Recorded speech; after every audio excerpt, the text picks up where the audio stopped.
Neha, welcome to the show. Hey there. I'm happy to be here. Thanks for having me on. Do you have a favorite quote, something that inspires or motivates you that you can share with us? Absolutely. This is something I start almost all of my big all hands meetings with at Contentstack, and that is if it was easy, anybody would do it. And it's kind of stuck with me as an entrepreneur for all these years. Yeah, love it. So tell us about Content Stack. What does the product do? Who's it for? And what's the main problem you're helping to solve?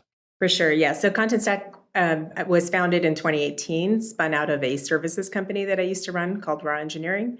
We are now 450 people across 18 countries, and we've raised 169 million of capital since we started. So, well on our way with our Series C under our belt. So we help a lot of large brands like Asics and Chase and Holiday Inn and Express and Mattel and others to carry out their visions for digital experiences. And when we think about digital experiences, that means what they're showing on the web to engage with customers, but as well all the other omni-channel ways that people are consuming digital content, like mobile apps, billboards, smartwatches, and other things. So really, we've created a product that allows you to build digital experiences at the speed of your imagination. So when I was looking into Content Stack, I read it was described as a headless CMS. From what I understand, it's more than that as well. But for people who aren't familiar, can you just explain what that term means? Yes, it's my favorite term that I hate. Headless is such a gruesome term, but in technical terms, essentially what it means is that if you're familiar with the term API, it's the API layer. So when you think about a website, for example, you've got sort of the brains or the heart behind the website, and then you've got the presentation layer, which is what you consume as an end user. So when you go to a website and you're looking around, you're seeing what is the head or the presentation of the content. What's really happening behind the scenes is that there's a lot of code and there's a lot of structure to, if someone clicks on this, then show this type of logic. That's the piece that Content Stack empowers. The front end or the head is the part that's built by the customer or the end user of Content Stack. So headless basically separates the presentation layer from the code. And one of the benefits of doing that is rather than having somebody going off and creating a piece of content and designing a web page and how it's going to look and be laid out, etc., you give people a way to basically kind of enter that data into the CMS, and then it can get rendered in all different kinds of ways.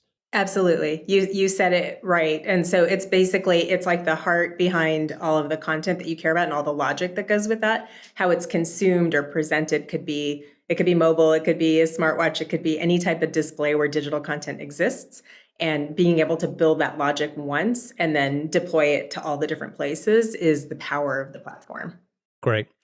And you gave us some impressive numbers a little earlier, and you talked about $169 million that you've raised and the size of the team, 450 people.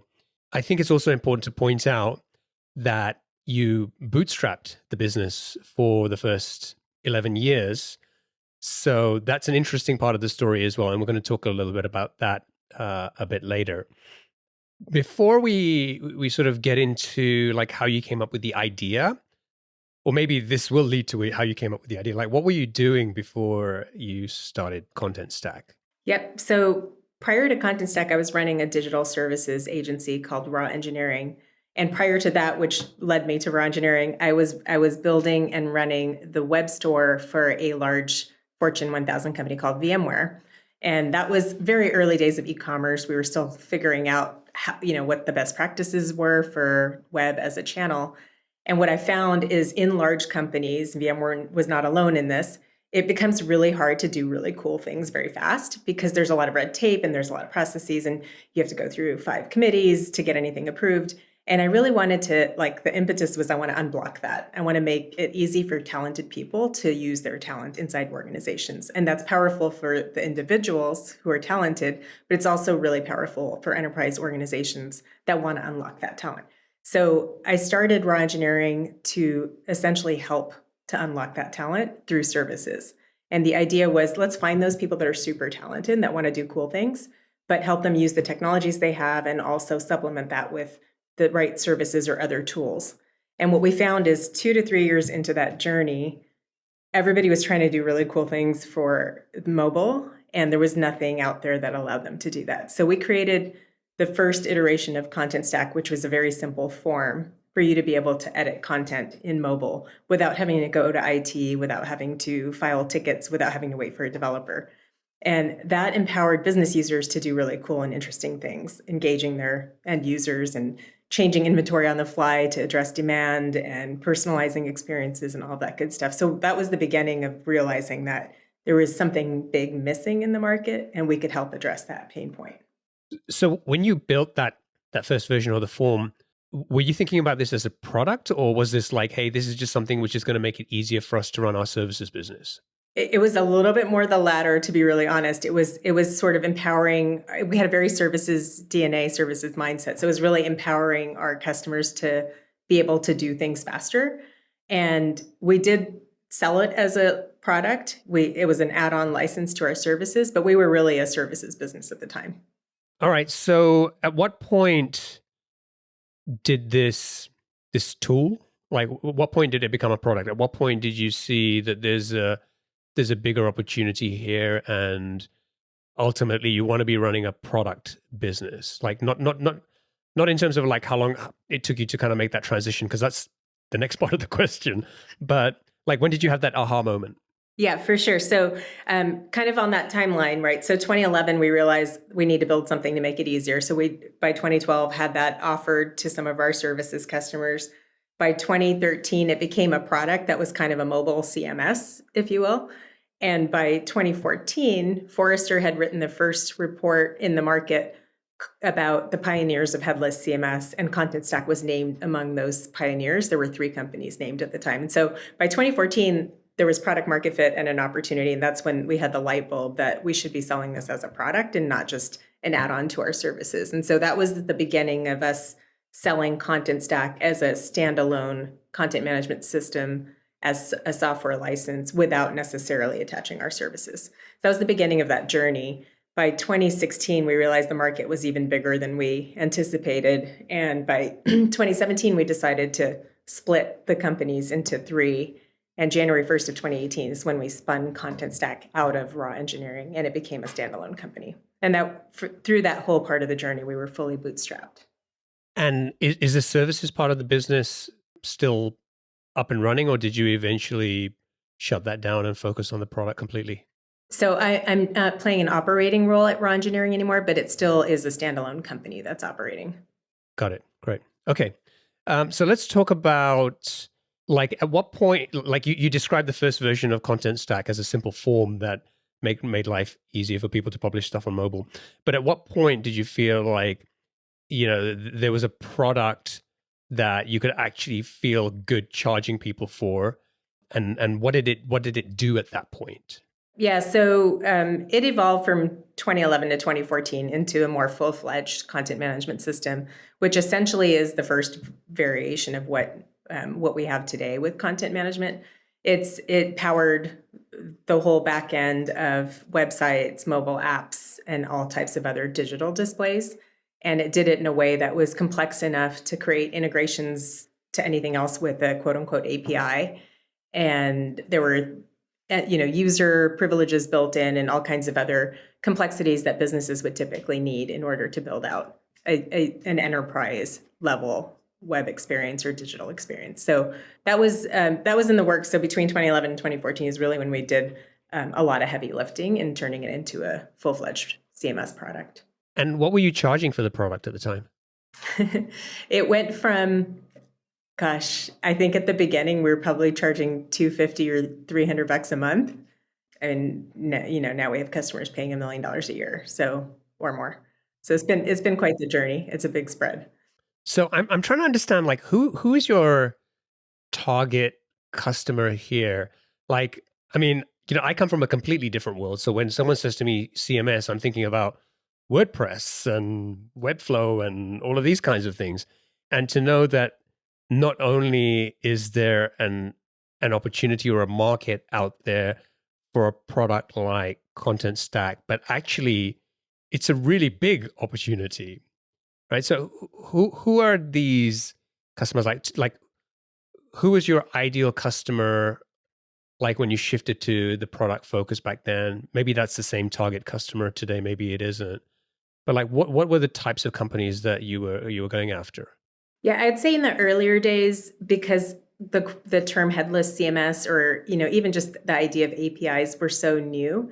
If you think about, like, when people talk about building software now, they talk about monolithic versus API or microservices based.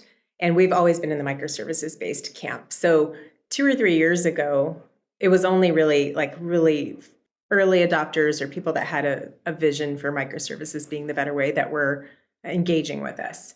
Today, we're kind of in what I consider the early mainstream of brands deciding that microservices or composable or API first, there's a lot of terms for it, is the way to build software, right? And so we went from finding like the change makers in organizations to now what is typically a regular part of any content management system evaluation at any large business. And when I think about large businesses, I'm thinking Fortune 1000 businesses or businesses that have digital as a core part of their strategy or infrastructure. And then inside those organizations, it's typically someone who's leading digital, that has sort of the digital side of marketing as part of their charter, or even the head of IT or in the CIO world. And often, and most times, it's someone on both the business side and the technical side, because they have to come together to figure out how they're going to not only build something really awesome, but do it in a way that's going to have an impact on the bottom line of the business. And so we typically are selling into multiple parts of an organization in a deal.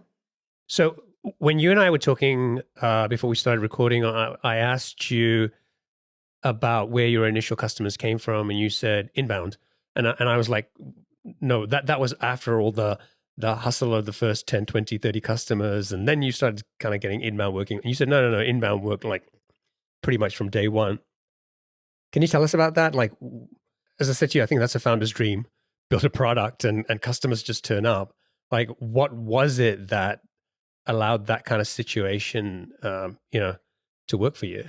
Yeah, I mean, if you go back to like just thinking about that time, right? It was such a critical time in digital transformation for the industry. And there was three main things that were driving that. The first of which was companies were starting to adopt cloud computing and moving away from buying everything that they then had to install and manage on their own servers. And then you had the advent of mobile applications with the iPhone coming out in 2008, and that then starting to impact how enterprises thought about mobile and bringing mobile to work. And do I have to build mobile apps now for my employees? And then the third piece, which is the beginning of the SaaS world, right? So software as a service, empowering people to kind of democratize the productivity tools they use at work or the things that they do to be more creative at work. And so all of those coming together created a little bit of a mess, because nothing was like talking to each other. People were like taking things into their own hands to move quickly because they were so frustrated with the IT challenges that they faced inside organizations. So that led to looking for something that would help them manage all of this stuff. And when they were looking for that, because we were one of the very early headless CMSs, they found us. It was us being one of the first websites that had headless CMS in the header, right? So we were just at the right place at the right time and addressing a really big need in the market. Is that what people were searching for, like headless CMS solutions? It was often headless CMS because that was a term that even the analysts had started to use, or mobile content management, or API-based content management. Those were kind of the main terms that drove people towards us. And the analysts, like this was like Gartner or folks like that talking about these terms. Correct. Yeah. Okay, got it. Okay. And so there's not many out there at the time. And so people are finding you and discovering Contentstack. How did you figure out what to charge for the product at the time? $250 a month compared to, $1 million plus a year are worlds apart. And I'm sure the product has evolved and improved and delivers a ton more value, but it still seems like a huge difference. So Was it about right for what the product did at the time, or was it just kind of like, a random number you just came up with? Really, honestly, like as a startup, we were pricing probably lower than we needed to. And it was really just to kind of get the attention and learn. We eventually figured out how much value we were really providing to brands. We were figuring out how much it would cost us to scale the software and manage the software. And we eventually landed on 3 different tiers of pricing that match the needs of businesses. And typically it would be based on the number of digital properties they were using, the number of users that were engaged. And then sometimes there was like add-on features or add-on SLAs that we would build into the pricing. And so a lot of it was just like triangulating, right? Cost, willingness to pay, and budgets, and value that we're bringing to the table. Can we talk? I want to talk a little bit about onboarding, and I want to try and figure out what was the process or the steps that a customer had to go through to adopt Content Stack. Obviously, if they're using a different CMS or a monolith solution, as you kind of described it, they can potentially run it in parallel and start doing testing small things, or maybe they have to figure out what that migration looks like. But either way, it sounds like a lot of work, a lot of complexity, and a lot of potential pain for a customer. So number one, they probably have to be like super motivated to want to do, all of this and make these changes. And two, like what kind of issues were you seeing, and what, if anything, were you able to do to make that onboarding easier for customers? So the beauty in all of this is monoliths are hard and they're complicated, and they require a very specialized skill set. So you have to have special systems integrators or very specialized and expensive talent inside your organization to run and manage and implement those systems. The difference with a headless CMS is you provide SDKs that are very common languages to be able to implement against it. SDKs are software development kits. And so if you have a web developer that knows how to do HTML, CMS, and some JavaScript, they will be able to do what another developer that's probably 3 to 4 times as expensive can do on a monolithic system. So that it cuts out some of the complexity and the cost and empowers more people to be able to do more with the software. And then to the flip side of someone has to be very motivated. They are motivated because they are trying to do things. They'll buy software, they'll spend millions of dollars in the combination of the license plus the systems integrators or services component. And it will take them 1, 2, sometimes 3 years to get to where they thought they would be able to get in 6 to 12 months. And by then, they've already made the investment. They kind of have to see it through, but there's so much frustration there that they want to do something different the next time. And that's where we really shine because we can help them make that happen, and we can help them make it happen pretty fast.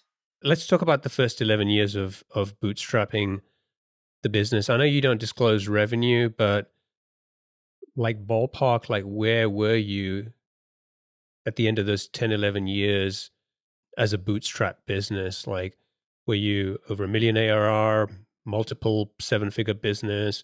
Like, and generally, like, how many customers did you have then?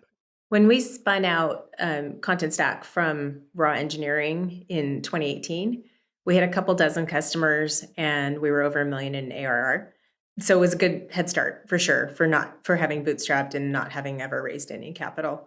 But there was only up to go from there essentially, and it wasn't an easy ride to get to that point. Did you try to raise money during that period, or were you just committed to the idea of just bootstrapping? Like, what was your driver or your motivation to bootstrap for so many years? Honestly, in hindsight, we just didn't really know better. I was doing what I knew how to do, and I knew how to build a profitable services business that could fund the R&D aspects of the other side projects. I actually had 3 SaaS businesses underneath the raw engineering umbrella. And in hindsight, I would have probably raised money a little bit earlier, maybe 1 to 2 years earlier, in order to really give Content Stack the go-to-market team it needed to get ahead of the market. But we didn't. We did what we knew how to do, which was continue to bootstrap and just like the crawl, walk, run approach of add one more person when we could afford it, add one more person when we could afford it. So we probably lost the opportunity to get a lead in the early market share because of that. And then when you did decide to go out and raise money, was that fairly easy given the traction that you already had and, you're a seven-figure business? It should have been easy, but in reality, not really, because we still had to prove ourselves as a SaaS company. So we spun out of a services company. It was kind of our first run at being a SaaS company, and whenever we had conversations with investors, there was the sort of hesitation or reluctance because they didn't know if we knew how to do it. So it wasn't as easy as it should have been given our numbers and our metrics, but we got there eventually. And the reality is, by the time we raised capital, it was like late 2019. So we had continued to run the business, we had continued to build on it. I was able to get some seed capital in through a convertible note, which gave us enough runway to build out the go-to-market team. And by the time we raised our Series A, we were able to do a pretty large Series A at a high valuation just because we had grown so much in a year and a half. Was this the first time that you'd raised money? Yes. What were the main kind of challenges that you had to overcome? You talked about kind of proving yourself as a SaaS business, but what were investors expecting to see from you? So I think the biggest thing is I didn't really know how. And in hindsight, I probably would have gotten some better coaching or had someone on my team that had done it before. I always encourage founders to find a coach or find somebody that, like a mentor, to help them through the process. Because it's actually, after you've been through it a few times, it's not that complicated. It's just how the first impression is so important. And I was so passionate about my team and the product that I was less focused on maybe some of the metrics that they cared about or other things, not because they didn't exist, but because I just wasn't, really clear on how to present them. So yeah, I mean, in terms of the metrics, there's always like the common words like how much traction do you have? Prove that you can still have this traction once you've spun out. We had all of that. That wasn't really a problem. It was probably more in how we presented it. And to be fair, I also don't look like a typical founder. And so I think that automatically creates a little bit of a barrier. What do you mean by that? Well, as you probably know, only about 3% of all venture capital goes to female-led companies. So already it kind of sets you apart, or it creates some sort of a bias that you may or may not really realize exists. So I think that was something that was happening. I didn't realize it was happening until much later. I spoke to a founder, actually a two women led SaaS business, and she had actually, before starting the SaaS business, had served active duty in Afghanistan and done all kinds of crazy things, jumping out of parachute, airplanes and parachutes and things like that. And she was like talking to investors, and they were asking her like, do you really want to do something this hard? And she was like, I've I've done hard things, right? It's like, I don't know why you think that this is going to be any harder for me. But yeah, it's kind of a I like to think that that situation is improving, but yeah, it's still certainly challenging, I think, for a lot of female founders. So how long did it take to actually close that first round? So we didn't start fundraising until a few months after we spun out. And then by the end of 2018, so probably 6 months into the process, I closed the convertible note. And then it was a year later that I closed the Series A. So we talked about inbound as being the sort of the stars aligned and all of these external circumstances, and you had people looking for a solution like yours, and that eventually got you up to kind of like the Series A stage. You then had to focus a lot more on kind of demand gen and education. Tell us a little bit about that. Like, what was the shift you had to make? What were some of the challenges that you were starting to see in terms of customer acquisition? The inbound is still a big part of how we get leads today, which is really great because as the market's getting educated, they find us. Like we've been out there for a long time. But we turned up the dial after the Series A on our outbound efforts. So we hired a BDR team, started out externally and then eventually brought that entire function in-house. And that helped to do some outreach to the accounts that we thought would be meaningful to us and start to educate the market and start to get meetings in the door that may have otherwise not been shopping for this. So that expanded our reach for sure. And then just continuing to get content out that was more thought leadership content around how to unstuck yourself if you're stuck in the monolithic game and you are considering moving to something that's more composable. And so that helped as well, because whether somebody was ready then or ready 6 months later, they remembered us because of the content that was out there. And so that's kind of how we started to build our pie a little bit. So inbound is great, obviously. You get people, they know what the problem is, they're kind of reasonably educated about a solution, they're looking for a solution. Conversation is a lot easier. When you then move to demand gen and you're having to go and educate a market about the problems that they have and blah blah blah, there's a whole set of new challenges that come along with that. But also, instead of somebody coming to you and saying, hey, I'm interested in looking at your product, you've now got to figure out who to go and talk to in a company with thousands of employees. And so I think you described a persona or the type of person that you go and look for. But as you were kind of moving into this next stage of demand gen, how easy or hard was it to find those people in those companies? Pretty hard, honestly, because it was still pretty new. Again, this was very much an early adopter product in the early days. It's a lot easier now because people are looking for it. So you can find titles and they've either heard of us or they've at least heard of the approach. But at that time it was hard. And I think that the work that we did in that time frame in, 2019, 2020 really had an impact on who's coming to us now, because they went over the hump of like, okay, we are ready for a change and this is the company we've been learning from for the last couple of years. So it's an important seeding effort regardless of how impactful it is to pipeline, in the short term. And then I'll add one more thing that became important at that time, which was starting to develop and build out the partner ecosystem as well. Because for building something like this, you're either hiring the talent in-house or you're working with an agency or a system integrator. And even the agencies and system integrators that typically worked with the monoliths are on the learning track because they have to figure out, like, how do I continue to make, if I can build something this quickly, how do I still make enough money doing it with something that's faster? And that's an ongoing challenge for innovation with those types of partners. So just building out those relationships and the trust and figuring out ways to be the go-to partner when those integration and agency partners are ready became really important too. So I think when I look at your story, it's you identified the problem, you initially built a very simple product, it kind of kept improving it, switched from services to a product business, bootstrapped for first 11 years, profitable, multiple seven figures, and then now where you are today, having raised $169 million. The story sounds great in terms of growing, and sure, we can look back at some of this and say, yeah, could you have done this earlier and grown faster here or whatever?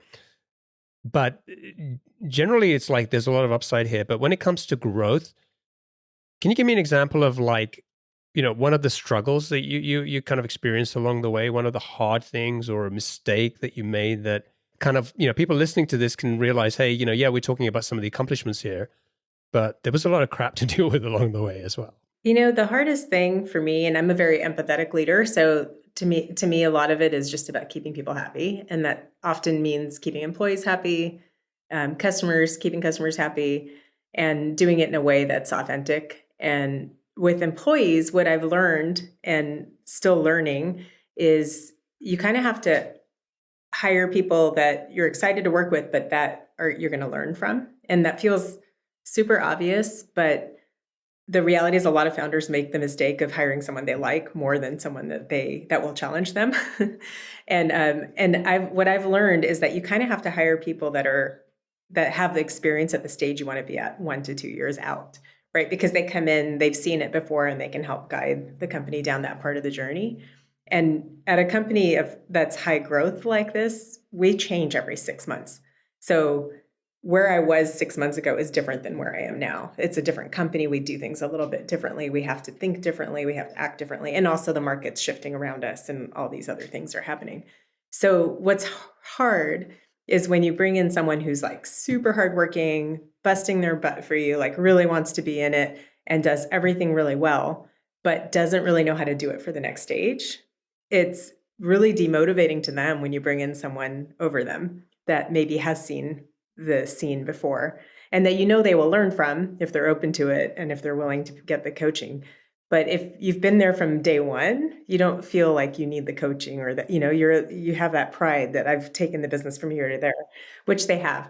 And so that's been probably the hardest thing for me, both emotionally and rationally, just figuring out how to keep the people that I want to keep on the journey happy and engaged and motivated, even though it means we do have to bring in new people to help us get to the next stage. And the most difficult thing about that is knowing when it might be time for them to go and do it again for another Series Seed to B company, because that's what they're really good at. And just being like super honest there, that's been probably the hardest thing I've dealt with. And what about yourself as a leader? What do you do to help yourself prepare and evolve kind of for each stage? I talked to Vishal Sunak, who's the co-founder and CEO of Link Squares recently, and when he started this business, like he was the guy building the Ruby on Rails prototype to go and show to customers and try to land their first deal. And now the business is like, I think they raised about a similar amount to you. They're probably doing about 40 million in ARR. And his job is completely different now, like because there's these specialists, and senior people all around him, and it's kind of like a similar thing where you have to kind of figure out how you're going to have the right people, but then you've also got to think about kind of looking at yourself and saying, how do I evolve? But also, like, how do I grow as a leader? But then also, how does my role change as a leader? Because that keeps evolving as well, right? Absolutely. Yeah. And again, that goes back to every 6 months, it's a little bit of a different company. And so every 6 months, I have to get in the mindset of I'm firing myself. And then I'm re-evaluating whether I'm the right person for the job. And obviously I can't just exit every 6 months. It's not that easy, but just asking those questions and posing those questions to my coaches, my mentors, my investors, and hearing the hard feedback. So I know where to spend my time for the following 6 months so I can grow into the next stage of the role. And it really requires becoming very resilient, right? Like you have to have a thick skin and you have to learn to take the hard feedback, but that just makes you a stronger and better leader for the next stage. So for me, it's been a lot of that. It's surrounding myself with people that are willing to have those hard conversations to help me grow. Yeah, so I think someone said to me, like, everybody has a friend who tells you things that nobody else will, and everybody needs that friend, right? It's just like somebody who's going to kind of give you the harsh feedback that ultimately helps, but sometimes whether you're going out and talking to customers and trying to get feedback on a product, people want to be nice and they want to help you and they want to say things that they think you want to hear. And then even when you're looking for feedback in your own organization, it's like, it's kind of tempered, right? It's just like people aren't kind of giving you the full, unfiltered feedback. So yeah, I think that's super important in terms of having those people around you. Let's talk about the kind of where the business has gone to today. So we talked about like inbound demand gen, and now I think a lot of the focus is on ABM, account based marketing. Again, like tell me, like, what has that meant for the business in terms of how you operate and kind of find customers? Yeah, I mean, it's kind of like the market and the product market fit and the propensity to buy has evolved as we've evolved, right? So if you look at where the market was a year or two ago versus now, it was definitely more early adopters that were buying technology like ours, and now you're starting to see it be like sort of early majority and more towards the mainstream. And with that comes now like looking at the Fortune 1000 accounts, the target profiles within those accounts and what they're looking for and the pain points that they're facing, and knowing that we can help bring value to them, starting to just pay attention from an account-based marketing perspective and intent data so that we can give them the right tools and the right messaging when they're looking for it. So it's not in a creepy way necessarily, but more in a way of being helpful and relevant to whatever challenges they're facing. Is that just like a part of what you're doing, or is that like the ABM is like no, the main thing that most of your team is focused on in terms of customer acquisition? It's a big part of it, but it's not the only thing. And everything when you're doing a high growth acquisition like this is multi-threaded, right? So there's definitely events, there's working with partners, there's just general networking, but ABM and then just digital, like surrounding ABM and educational content, thought leadership content is also a part of the game. So it's just kind of what we've added since we've been doing all the other things. As you go from inbound to where you are today in terms of like ABM, what does that do to your sales cycle in terms of how long it takes to close a deal? Is that becoming like longer and longer? It's really hard to answer that because some of like the factors are there's so many variables, right? Like if the market remained exactly the same over the last few years, we would have like a steady state of like, yes, ABM is making it go faster or slowing things down because now we're dealing with, longer education cycles. But we've had, like, from the beginning of COVID, a major slowdown in buying anything because everyone was freaked out and didn't know what was going on, to like a really sped up cycle because everyone's saying we have to do everything digital, to like some normalizing in the last year, to now there's some uncertainty in the market. And so I think market conditions drive sales velocity more than typically just the playbook, but the playbook certainly helps speed things up if you do things right and you know how to bring value quickly and you know how to have the right conversations with the right people. So it's a little bit hard to tell, but there's bits and pieces that help you just continue to improve your sales efficiency as you learn more.